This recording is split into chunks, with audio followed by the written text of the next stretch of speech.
আমরা সামনে 12ই ফেব্রুয়ারিতে ভোট দেব। আমরা কিন্তু এবার দুটো দেব।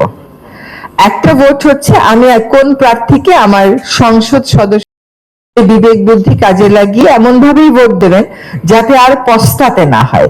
আমরাই ভোট দিই, আমরাই আবার বলি নেতারা ভালো না, এটা হতে পারবে না। আমরা ভালো নেতা দেখে যেন ভোট দিই।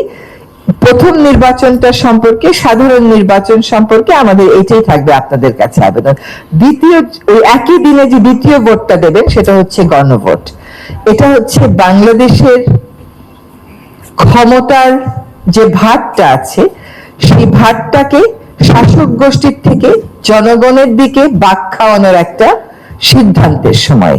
এই গণভোটে অবশ্যই সকলে অংশ নেবেন এবং যদি সত্যি সংস্কার চান তাহলে উত্তরটা আমাদেরকে হ্যাঁ বলতে হবে।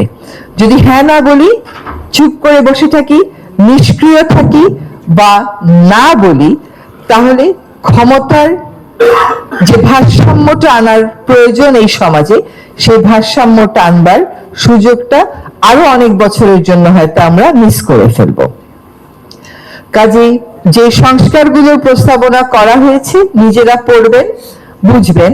এগুলোর ব্যাপারে কিন্তু সরকারের পক্ষ থেকে অনেক প্রচারণা, অনেক ব্যাখ্যামূলক নোট প্রস্তুত করে আপনাদেরকে দেয়া হচ্ছে।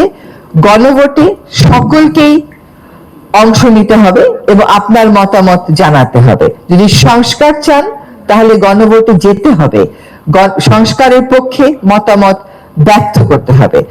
এবার কিন্তু নির্বাচনের তরুণ সমাজ একটা বড় ভোটের অংশ।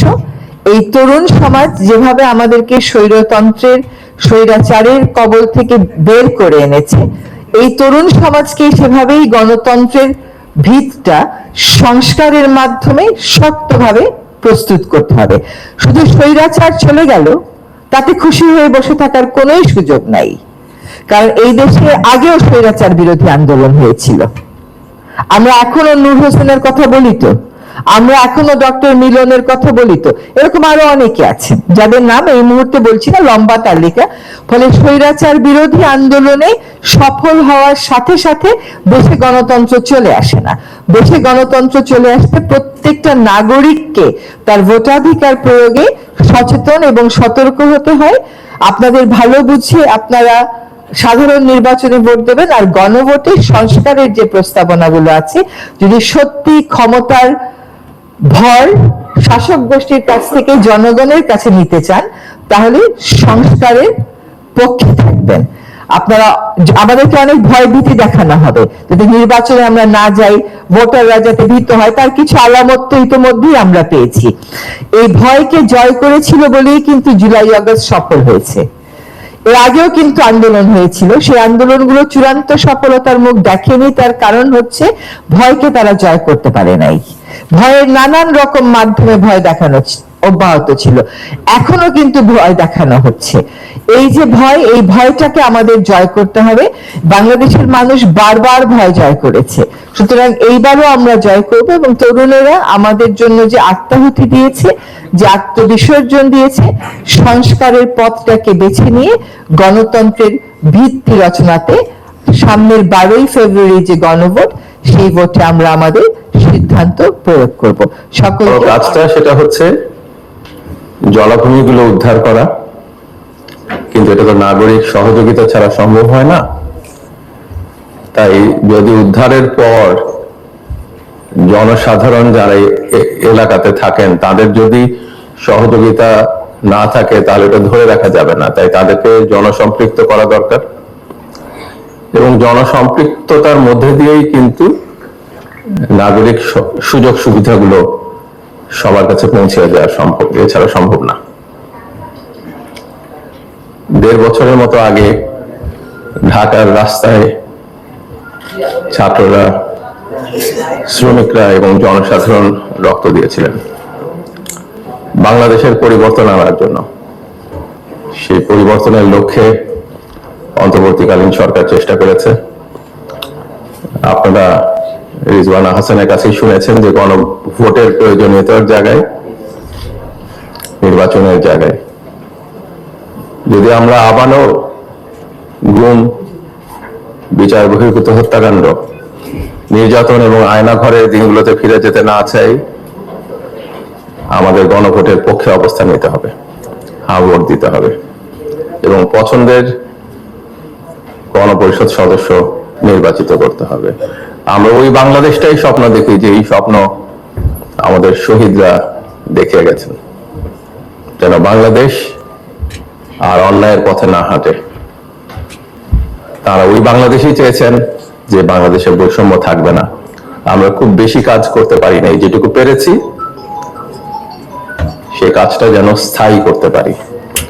যারা সামনে দায়িত্ব নেবেন তারা এগিয়ে নিয়ে যাবেন দেশকে। আধিপত্যবাদের কাছে আর বাংলাদেশ কখনো মাথা নত করবে না, অন্যায় বিচারের কাছে বাংলাদেশ কখনো মাথা নত করবে না। এটি আমাদের আকাঙ্ক্ষা এবং আমি বিশ্বাস করি আজকে যারা পুরস্কার পাচ্ছেন তারাও বাংলাদেশকে সেই স্বপ্নের দিকে ধাবিত করবেন। সবাইকে উদ্যোগকার এই মহতী অনুষ্ঠানের সম্মানিত সভাপতি, উপস্থিত অতিথিবৃন্দ এবং পুরস্কার প্রাপ্ত আমার সহযোগিত ভাই বোনেরা, মিডিয়ার ভাই বোনদের সবাইকে আমি আমার অন্তঃস্থল থেকে অভিনন্দন জ্ঞাপন করছি এই জন্য যে ডিএনসিসি যে উদ্যোগের মাধ্যমে আমাদেরকে মঞ্চায়িত করেছেন এবং নাগরিক পদকে ভূষিত করেছেন, এটা একেবারে নতুন একটা ধারণা। এই ধারণা আমাদেরকে এতটাই উজ্জীবিত করেছে, বিশেষ করে আমাকে এতটাই উজ্জীবিত করেছে যে আমি এই কাজের জন্য আর বাকি জীবনটুকুকে আমি ব্যয় করার জন্য প্রস্তুত হয়েছি আজকের অনুষ্ঠান দেখে। আমার প্রথম স্বপ্ন ছিল ভাষান্তক এলাকা, আমাদের স্যারের আইনিকে জানেন, এটা কিন্তু সে প্রত্যন্ত এবং অবহেলিত এলাকা ছিল। আমি যখন সে 1990 সালে এখানে শিক্ষকতা করতে এসেছি তখনই দেখেছি ধুলা বালিতে ভরা এবং গাড়ি ধোয়া সবকিছু মিলে শ্বাসকষ্ট বেড়ে যেত। এইখান থেকে চিন্তা চেতনা শুরু হয়েছে যে আসলে সবিচার না করলে আগামী প্রজন্মের জন্য, আগামী দিনের শিশুর জন্য বাসযোগ্য ঢাকা মহানগরী রেখে যাবো কিভাবে। বাসযোগ্য ঢাকা মহানগরী এখানে সত্য থেকে আমাদের এই সমস্ত কর্মকাণ্ড, আর এই কর্মকাণ্ডে আমাদের সুযোগ্য শিক্ষক মন্ডলী এবং এলাকার অভিভাবক এবং কমিটির সদস্যরা আমাদেরকে সহযোগিতা করেছেন। আর সর্বশেষ এই সহযোগিতা চূড়ান্ত ফসল পেয়েছি কার কাছে? ডিএনসিসির মাধ্যমে পুরস্কৃত হয়ে। তাই ডিএনসিসিকে আমাদের অন্তঃস্থল থেকে সাধুবাদ, ধন্যবাদ, কৃতজ্ঞতা জ্ঞাপন করছি। আর ভবিষ্যতে এই জাতীয় কাজ আরো বেগবান করতে হবে, সারা বাংলার মধ্যে ছড়িয়ে দেওয়ার জন্য উদ্যোক্ত আহ্বান দেখে আমার সংক্ষিপ্ত বক্তব্য এখানে শেষ করছি। তাদেরকেও ধন্যবাদ জানাচ্ছি। তো আমরা 2020-এর দিকে শুরু করেছিলাম এমন একটা উদ্দেশ্য নিয়ে, যেটা হচ্ছে বাংলাদেশকে আমরা পজিটিভ ওয়েতে সারা বিশ্বের কাছে প্রেজেন্ট করব, এরকম একটা ভাবনা নিয়ে। আর সেই জিনিসটি আমরা গত 5 বছর ধরে করে যাচ্ছি এবং তুলে ধরছি বাংলাদেশের আনাচে কানাচে ভ্রমণ করে বাংলাদেশের যে পজিটিভ দিকগুলো রয়েছে সেগুলো। আর সেখানে আমাদের মূল যে ফোকাস থাকে সেটা থাকে আমাদের যে অগ্রগতি এবং যেটার বিনিময়ে আমাদের দেশের যে অর্থনৈতিক যে বিকাশ ঘটছে সেই ব্যাপারগুলো আমরা তুলে আনার চেষ্টা করি। সেই সাথে ঢাকার যে উন্নয়নগুলো হয়েছে এবং সেগুলোর মাধ্যমে মানুষ যে উপকৃত হচ্ছে সেই ব্যাপারগুলোকে হচ্ছে আমরা ফোকাস করার চেষ্টা করি। সেই সাথে আমরা যদি বিশেষ করে বলি যে উত্তরা থেকে মিরপুর পর্যন্ত যাওয়ার যে ব্যাপার একটা ছিল এবং সেখানে যে রাস্তা করে দেওয়া হয়েছে, এখন যাতায়াতের যে সুবিধাগুলো ভোগ করছি সেই ব্যাপারগুলো সুন্দরভাবে তুলে ধরার চেষ্টা করি। এবং আমরা সামনের দিকে আমাদের বেশ কিছু পরিকল্পনা আছে, যেগুলো হচ্ছে ঢাকাকে আরো কিভাবে কাজ করলে সেটা ঢাকা আরো ক্লিন হবে, পরিবেশ দূষণ মুক্ত হবে, এই ব্যাপারগুলো নিয়ে আমরা ইতিমধ্যে কাজ শুরু করেছি। এবং ডিএনসিসির নতুন নতুন যে উদ্যোগগুলো রয়েছে, যেমন বেশ কিছু খাল উদ্ধার হয়েছে এবং বেগুনবাড়ি খালের উপরে হচ্ছে ব্রিজ হচ্ছে, যেহেতু আমার ডেভেলপমেন্ট সেক্টরটা নিয়ে কাজ করা হয়, এই ব্যাপারগুলোকে পজিটিভ ওয়েতে মানুষের কাছে তুলে ধরা। কারণ আমাদের চারপাশে আসলে এত বেশি নেগেটিভিটি, যেটার কারণে আমরা পজিটিভ চিন্তা করাটাই ভুলে গেছি। তো ওই পজিটিভ দিকগুলোই হচ্ছে আমাদের বেশি করে ফোকাস করতে হবে এবং সামনের দিকে এগিয়ে যেতে হবে।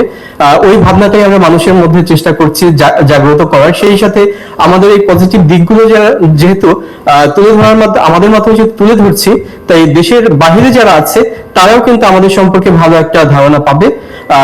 আমরা সামনের দিকে আরো এই ধরনের কাজগুলো বেশি করব এবং এই ধরনের যে অ্যাওয়ার্ড যে প্রোগ্রাম হয় এটা আসলে আমার আজকে প্রথম এক্সপিরিয়েন্স। তো এই অ্যাওয়ার্ড পাওয়ার মাধ্যমে আমাদের দায়বদ্ধতা আরো বেড়ে গেছে। তো সামনের দিকগুলোতে আরো ভালো ভালো কাজ করবো ইনশাল্লাহ। আর আবারও ধন্যবাদ জানাচ্ছি ডিএনসিসি কে এই ধরনের প্রোগ্রাম করার জন্য। ধন্যবাদ সবাইকে।